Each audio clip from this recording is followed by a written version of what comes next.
Ronnie, thanks very much for chatting to me.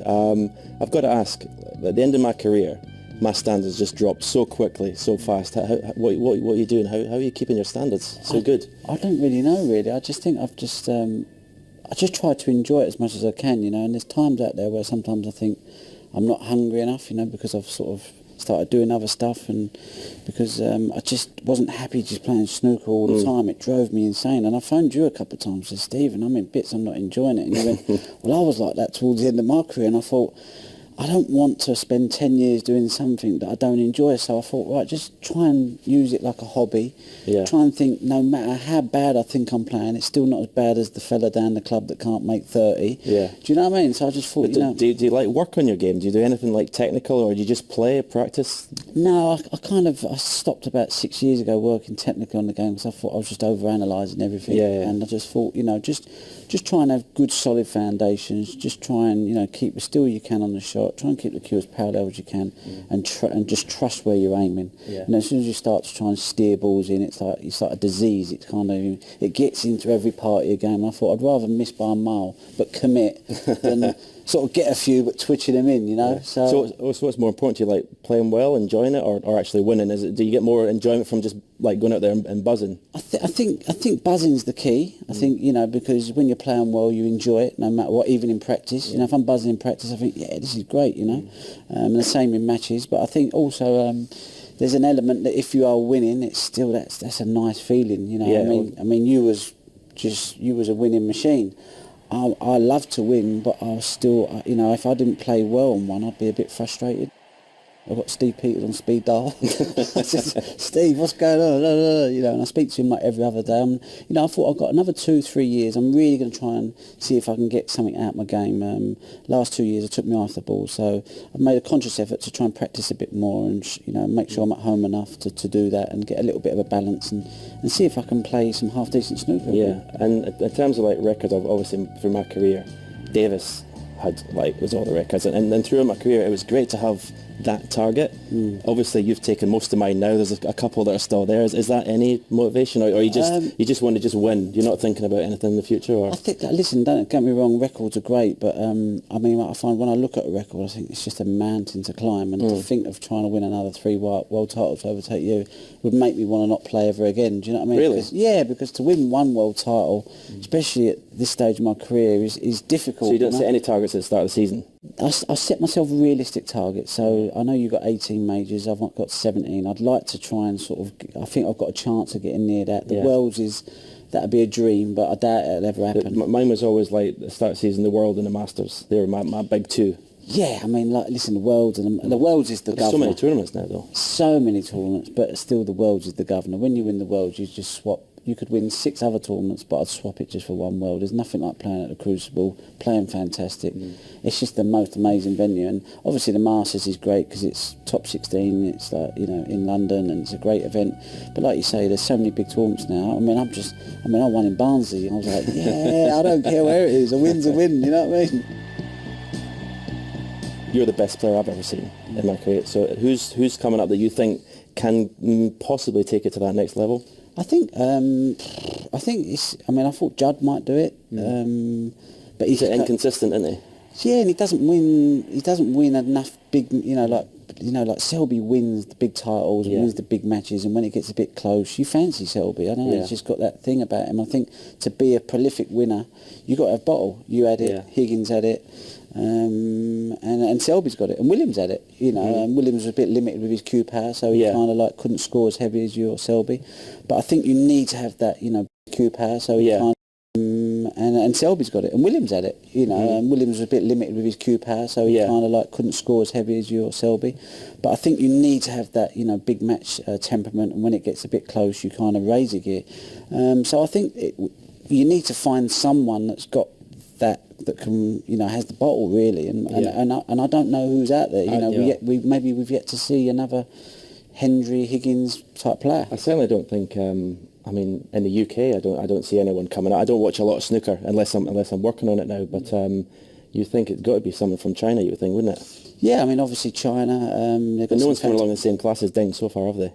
No, not at all. I mean, Ding's a pure class act. But again, does he want it bad enough? I think he's kind of on that thing where he's got a great life in China. He gets paid very well. Yeah. And I think he's enjoying going on holidays. Money, he's got R8s, he's got Ferraris, he's got this. And it's like, what do I want to bother coming to Barnsley to play snooker? I know, but that's what like so good about, like, say, earlier with you, that you're just still playing this standard, and it really like annoys me to watch Ding. Just looks like he's not bothered. Yeah. And I can't believe it. At least even when you play badly, you look like you're bothered. Yeah. At times he just doesn't turn up like that. Yeah, no, I think. I mean, I love the game. I love to play. I love to compete. I'm if I don't play well, I'm still hard on myself. I just try to be less hard on myself. And I don't know. I think Ding.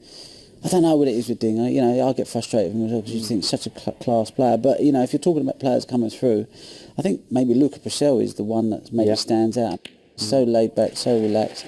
And my friend manages him. He said, as long as he's got a pizza, he said he's happy. He was coming back from China, and he had his queue, and he said, well, you can't take that on the plane. He went, well, keep it here then. I'm not missing my flight. He left his queue in China. And I'm like, my queue stays everywhere with me. I mean, that's how relaxed people say there's he no is. characters in the game anymore. Yeah, no, he's a great lad. And I think, maybe like his age is so young as well.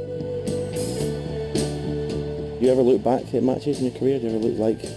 Sometimes I'll be at home and I'm bored and I'll maybe flick through. I mean, I never watch myself, but sometimes you flick through and see old matches. Do you ever do that? I try not to, because I kind of I looked at... So look at your technique or whatever? Yeah, so I start over-analysing. But I mean, I did look back last couple of months thinking, well, because I thought I played really well in 2012 to 2015, and I noticed a couple of things different in my technique, not massively, and I thought, well, maybe try and work on that. Do you think you've changed your game at all? When people say, oh, Ronnie's like, my name is an attacking player, but I think you play quite a percentage game now, because like if you get a chance, you're just going to dish up. Yeah. So you wait for other players to make the mistake. Yeah. So at the end, you've gone more that way. Yeah, I think that comes. You refused quite a lot, didn't you? No, really. Yeah, because I think, well, why push the boat out? I'm quite comfortable playing the safety game. My long potting's a lot better than it used to be.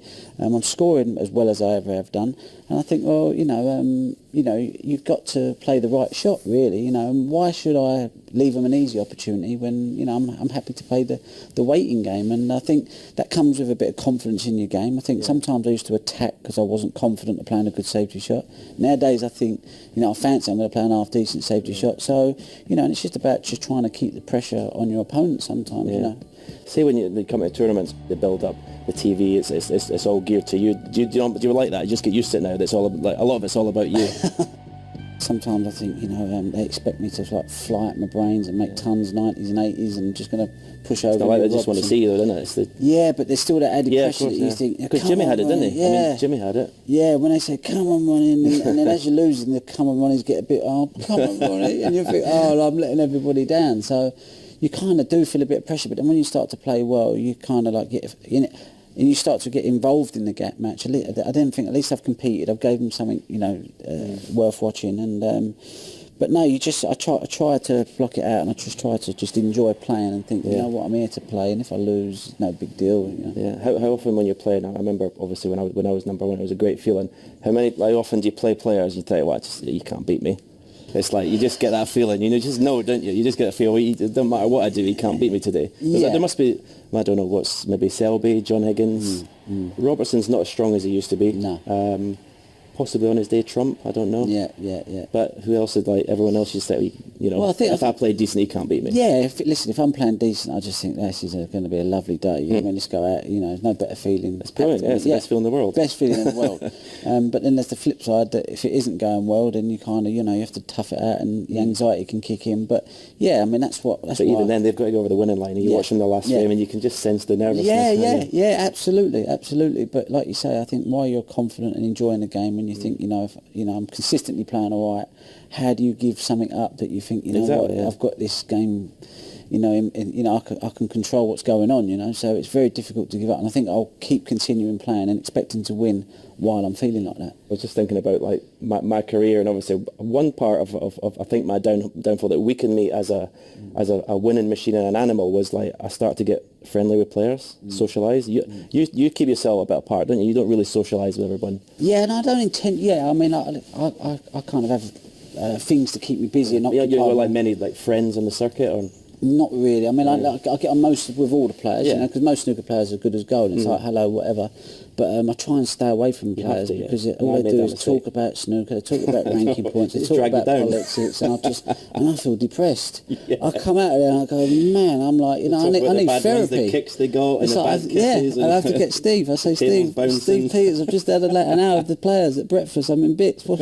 He's like, stay away from them. So no, I just try and just try to recreate what I do at home at tournaments. That's run, eat well, and just chill and enjoy playing. Just enjoy it. Just treat it like being on a holiday, really, rather than a chore. All the best for the rest of the season. Stephen, pleasure to talk to you. Top man. Cheers, man.